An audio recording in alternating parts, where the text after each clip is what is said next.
Talvez você esteja se perguntando por que que as coisas não dão certo para você. Se a gente parar para pensar e tentar fazer uma analogia sobre os tempos de hoje, o que aconteceu com o povo de Israel quando estavam no deserto em busca da terra prometida, o que fez com que todo aquele período, todo aquele tempo que eles estavam ali, demorassem tanto, né? E diante disso, eu posso dizer para vocês que eu acredito muito que os pecados que fizeram eles não entrar nessa terra prometida foi a cobiça, a idolatria, pôr o Senhor à prova, murmurações e as imoralidades. E para a gente meditar um pouquinho sobre isso, eu fiz umas anotações aqui e a gente vai discorrer um pouco sobre esse tema. Cobiça, né?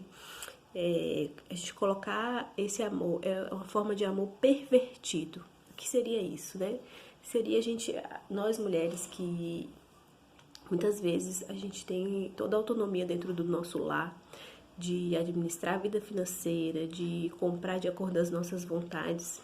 Muitas vezes você está agindo de forma de cobiça quando você compra sem seu marido saber, quando você mente para ele e diz que você não comprou uma coisa e na realidade está lá, seu guarda-roupa está cheio de roupas com etiquetas que você nem usa.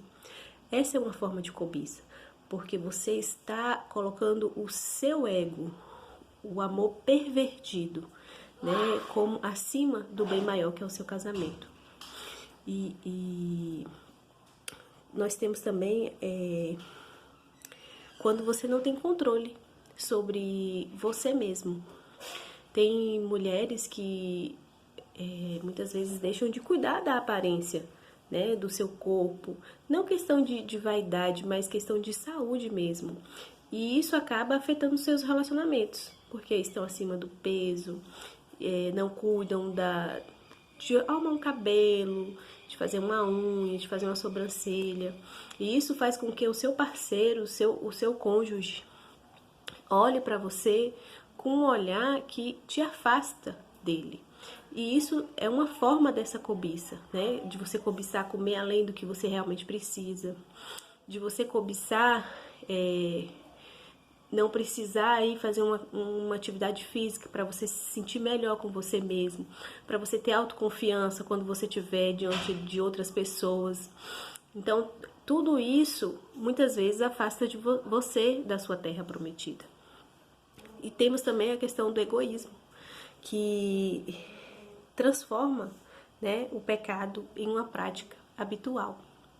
Né? Quando você vive um pecado e você, com o seu egoísmo, você se deixa que isso se torne um hábito na sua vida. Né? Todos os dias você está ali pecando, você está falando do outro, ou você está pecando quando você tem a oportunidade de exaltar o seu esposo, ou exaltar o seu namorado, ou aquele que você tem um relacionamento, você muitas vezes deixa de exaltar, de honrar, porque na Bíblia mesmo fala que honra quem é de honra, e você acaba com egoísmo, para não se deixar se minorizar diante da situação, você acaba agindo de forma egoísta nesse sentido. E uma vez eu ouvi uma frase que diz assim, a gente não se afoga quando cai na água, a gente se afoga se você permanecer na água. Então, muitos dos pecados que a gente vive, a gente não pode permitir que eles sejam habitual, né? Que seja constante, que eles se tornem hábitos nas nossas vidas. E outro desses pecados que fez com que esse povo não entrasse na terra prometida foi pôr o Senhor à prova. Eles estavam ali, tinha um líder, um grande líder, que tinha intimidade com Deus, que tinha acesso direto a Deus, e eles estavam pondo o Senhor à prova quando falava assim, eu não quero comer o maná, só tem maná, eu tô enjoado, tá demorando, tá calor, tá frio. Pensei quantas reclamações e quantas indagações Moisés não teve que ouvir daquele povo. E muitas vezes a gente coloca o Senhor à prova quando a gente quer que Ele faça algo segundo a nossa vontade e contra a vontade do Senhor, porque a vontade de Deus prevalece. E isso é uma forma de pecarmos, porque o Senhor nunca será contra a palavra dele. Se ele falou, ele não volta atrás, porque ele não é um Deus de mentira.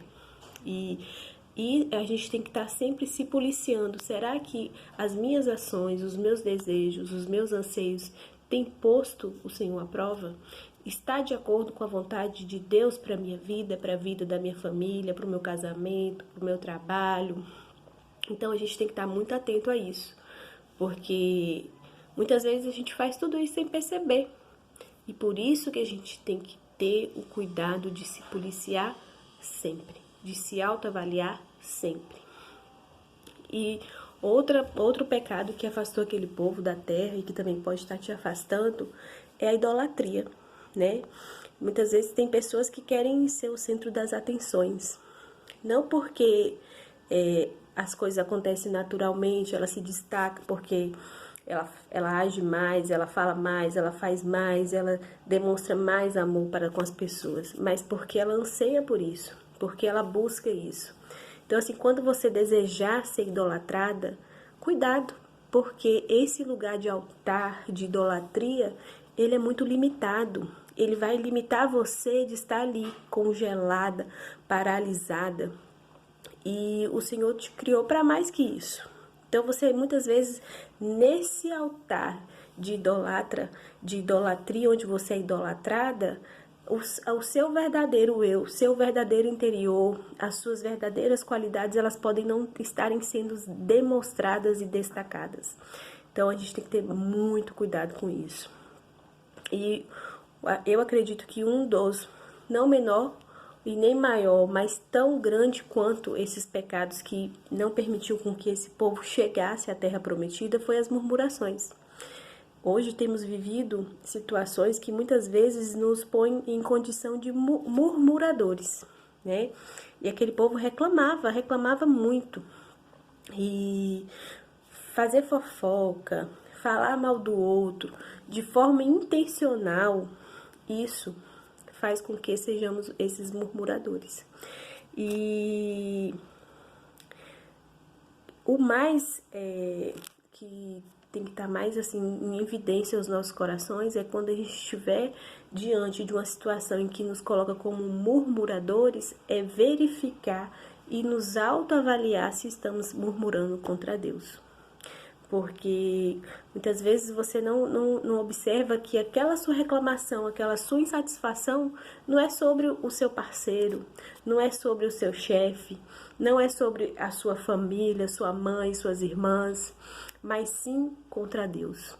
E quando você murmura contra Deus, a ira do Senhor virá contra você. E a mensagem que eu queria deixar mais para vocês nessa noite é que precisamos vencer tentações e pecados para entrarmos na nossa terra prometida. Então, será que você não está como aquele povo que estava ali no deserto, em busca de viver um paraíso? Porque era isso que eles iam viver. Eles iam viver numa terra que manava leite e mel. Então, era uma terra próspera, era uma terra doce. E eles não puderam entrar por conta deles. Não foi porque o Senhor não permitiu, mas foi por conta das ações daquele povo. Então, que hoje você possa sempre olhar quais os pecados que estão impedindo você de entrar na sua terra prometida. Porque eu não me envergonho de dizer que eu quero ser uma mulher de Deus. Mas para mim ser essa mulher de Deus, eu preciso controlar e buscar no Senhor, não viver diante e como escrava, muitas vezes, dos pecados da carne. Então, que o Senhor possa estar com você, com a sua família, e que você possa pedir sempre ao Senhor que você não seja como aquele povo que não entrou na terra prometida, mas que você faça parte da geração que pôde colocar os seus pés na terra onde manava leite e mel.